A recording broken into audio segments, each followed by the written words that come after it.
आणि आताच्या घडीची एक अत्यंत महत्त्वाची मोठी बातमी आपल्यापर्यंत येते। मुंबईतल्या सीएसएमटी स्टेशन बाहेर एक संशयित बॅग आढळल्याचं समजतंय।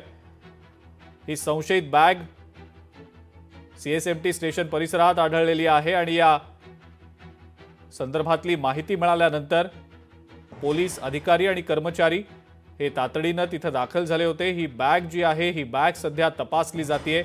बॅगेत नेमकं काय आहे हे सध्या पाहिलं जातंय।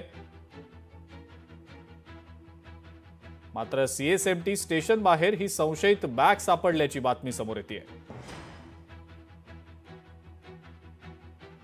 बॉम्ब शोधक पथकाकडनं या संशयित बॅगेची तपासणी सध्या सुरू आहे असं समजतंय।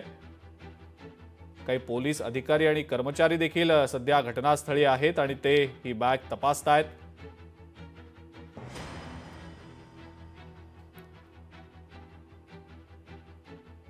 ही आताची महत्त्वाची मोठी अपडेट आपल्यापर्यंत येते। मुंबईतल्या सीएसएमटी बाहेर संशयित बॅग आढळलेली आहे आणि या बॅगेची सध्या कसून तपासणी केली जाते। या संशयास्पद बॅगेमध्ये नेमकं काय आहे हे तपासणी करून पाहिलं जातंय।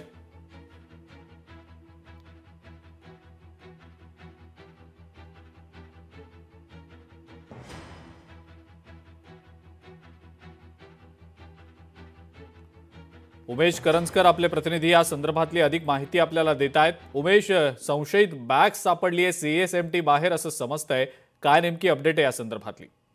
अजिंक्य, आता जर आपण पाहिलं तर सीएसएमटी जो बेस डेपो आहे त्या बेस डेपोच्या परिसरामध्ये ही बॅग आढळलेली पाहायला मिळते आणि ही माहिती पोलिसांना लक्षात आल्यानंतर लगेचच त्यांनी तो पूर्ण बस डेपो जो आहे तो रिकामा केलेला आहे। सध्या त्या बॅगेची तपासणी जी पोलिसांनी सुरू, त्या बॅगमध्ये काही अनुचित प्रकार घडवणाऱ्या गोष्टी जर नाही आहेत त्या सगळ्याची कारणे तपास जो आता पोलीस करताना आपल्याला पाहायला मिळतात।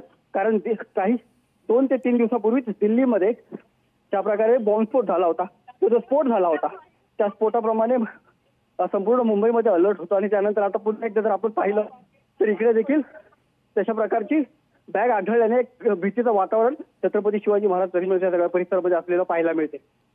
ठीक आहे, पण उमेशशी आपला संपर्क तुटला आहे, पण या संदर्भातली अधिक माहिती जाणून घेण्याचा निश्चितपणे या पुढच्या काळात प्रयत्न करूया। मात्र सीएसएमटीच्या बाहेर ही संशयित बॅग सापडलेली आहे आणि या बॅगेची सध्या तपासणी केली जाते। पोलीस घटनास्थळी दाखल झालेत आणि बॅगेत नेमकं काय आहे ते सध्या तपासून पाहिलं जात आहे।